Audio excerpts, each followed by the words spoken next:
I paid for every inch of that house. $160,000. My money, my design, my hands. And yet the day her will was read, it went to her daughter. Not her son, not me, just her daughter. And when I asked why, her daughter said, "You were just the wife." But here's what I learned: sometimes being just the wife doesn't matter as much as having receipts. My name is Jenna Marks. I'm an architect in Austin, Texas. For the first few years of my marriage, I thought I was building a life with Ryan, my husband. A life built quite literally on the foundation of his mother's house. A house I poured my soul, my skills, and my savings into. This story isn't just about money or property. It's about family expectations and what happens when unspoken promises collide with legal reality. It's also about the complex dynamics that can emerge when in-laws' good intentions and significant financial investments intersect. Looking back, I can see that all of us, Ryan, his mother, Elaine, his sister Rebecca, and me, made assumptions that would later cause tremendous pain. But at the time, it felt like we were building something together. Ryan and I moved in with his mother Elaine 5 years ago. She said she wanted the company after her husband passed. I saw it as temporary, maybe a year while we saved for our own place. She saw it as an opportunity for what she called multi-generational living. Elaine was lonely. That much was clear from the beginning. The house built in 1987 hadn't been updated since the early 2000s. It had good bones, I could see that with my professional eye, but it needed work. Significant work. This house has so much potential, Elaine would say, walking through the dated rooms. It just needs a modern touch, someone with vision. I was making 6 figures at my architectural firm. I could have bought my own home, but something about her enthusiasm was infectious. Plus, Ryan seemed genuinely excited about the idea of updating his childhood home.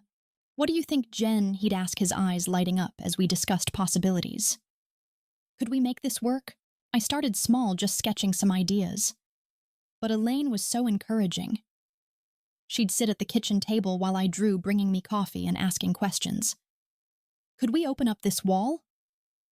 What about adding more light here? The renovation became my passion project. New roof, complete electrical rewiring, modern plumbing, an open concept kitchen, and a stunning sunroom that connected the house to the backyard. All told, $160,000. Every cent came from my personal savings and investment accounts. I kept meticulous records. It's the architect in me.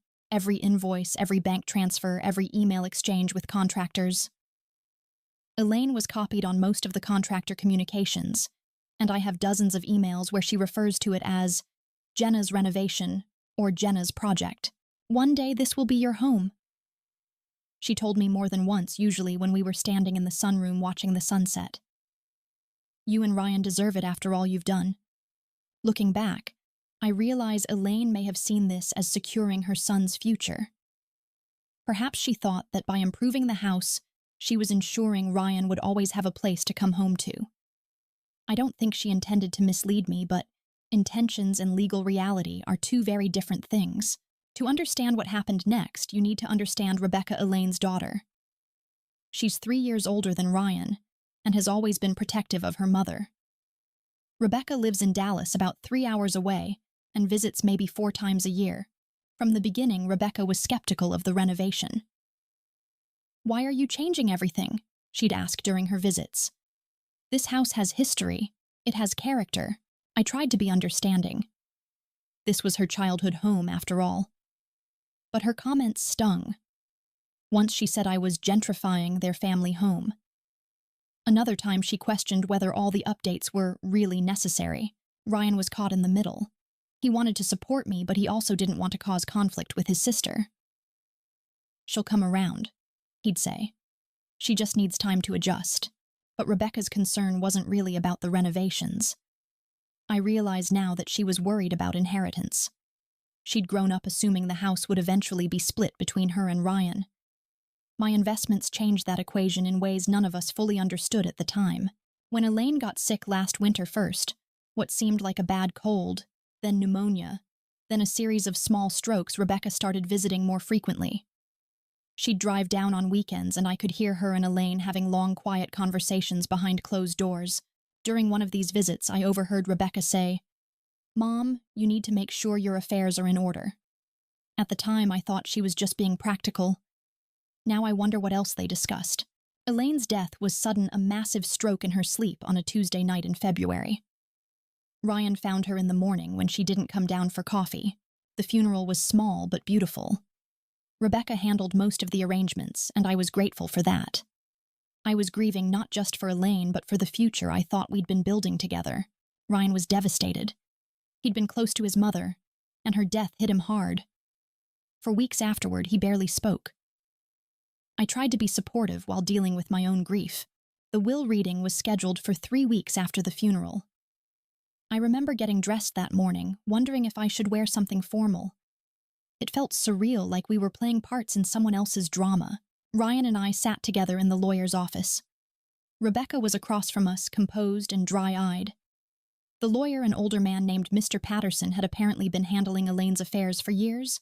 When he read the relevant section that the house was left entirely to Rebecca, I felt like the air had been sucked out of the room. Ryan went completely still beside me. His face was pale. "I don't understand," Ryan said quietly. "My mother always said—" Rebecca spoke for the first time that day. She said a lot of things. Later in the parking lot, when I asked her directly what this meant for us, for all the work and money I'd put into the house, Rebecca's response was devastating. "You were just the wife. You don't own family." But it was what Ryan didn't say that hurt most. He stood there silent, staring at the ground. Part of me wondered if he'd known. Part of me hoped he was just in shock. I consulted a lawyer 2 days later. Ryan came with me, but he was still in a fog of grief and shock. The lawyer, Sarah Chen, was direct and compassionate. "You can't contest the will," she explained. "You weren't a legal heir, and wills in Texas are generally pretty hard to challenge unless there's evidence of fraud or undue influence." My heart sank. "But," she continued, "you may have a case under what's called unjust enrichment. If you can prove that you contributed significant value to the property, with the expectation that you'd benefit from it, and that Elaine knowingly accepted that benefit, then you might be entitled to compensation." We spent the next month gathering evidence. I had everything: bank records showing the $160,000 in payments emails, where Elaine thanked me for making the house beautiful again, contractor invoices showing her as copied on communications, even a Christmas card where she wrote, "This house is so much brighter because of you, Jenna." One day Ryan will thank me for encouraging this project. The hardest part was when Sarah asked about Ryan's support. "Will your husband testify on your behalf?" Ryan was torn.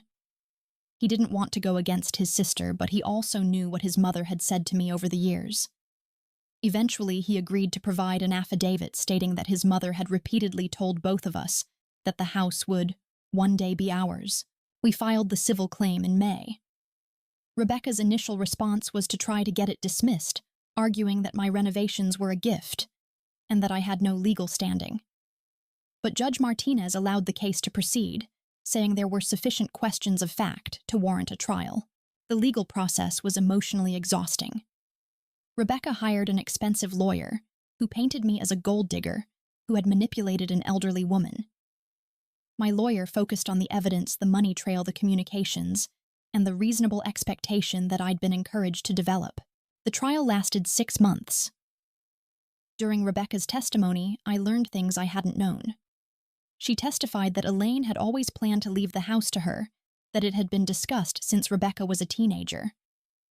She also said that Elaine had been uncomfortable with how much money I was spending, but hadn't known how to stop it. This was hard to hear, but it also didn't match the documentary evidence we had. In November, Judge Martinez ruled in my favor. She found that I had indeed been encouraged to invest in the property with the reasonable expectation of future benefit, and that Elaine had knowingly accepted the improvements I paid for. The court awarded me 48% of the house's appraised post-renovation value, $284,000. The appraiser had valued the house at $590,000, with my improvements accounting for most of the increase from its original $340,000 value. Rebecca was allowed to keep the house, but she had to buy out my interest within 90 days. I'll never forget the day she handed me that check. She didn't say a word, but her expression said everything. Ryan and I used that money to buy our own place, a mid-century modern, that I renovated exactly the way I wanted with my name on the deed. But the financial victory came at a personal cost. Ryan's relationship with his sister is still strained. Family gatherings are awkward when they happen at all. I sometimes wonder if there was a different way to handle things, a way that could have preserved the family relationships while still protecting my interests. This experience taught me several important lessons that I want to share. First, get everything in writing. Verbal promises, no matter how sincere they seem, don't hold up in court. If someone encourages you to invest in their property with the understanding that you'll benefit, document that understanding. Second, understand that family dynamics are complex. Rebecca wasn't necessarily being malicious. She was protecting what she saw as her inheritance. Elaine wasn't necessarily being manipulative. She may have genuinely intended for the house to benefit Ryan and me, but failed to update her legal documents to match her intentions. Third, don't let emotional manipulation stop you from protecting your interests. Being called a gold digger, or hearing you were just the wife, hurt. But I had documentation proving that my contributions were not only substantial, but explicitly encouraged. Finally, consider the real cost of family financial entanglements. While I ultimately recovered my investment, the emotional toll on relationships was significant. Sometimes the win comes with losses you didn't anticipate. If you're considering investing in property that belongs to someone else, whether it's a parent, in-law, or partner, have honest conversations about expectations and get legal advice up front. A simple written agreement could have saved all of us years of heartache, because in the end, good intentions aren't enough. What matters in court is what you can prove.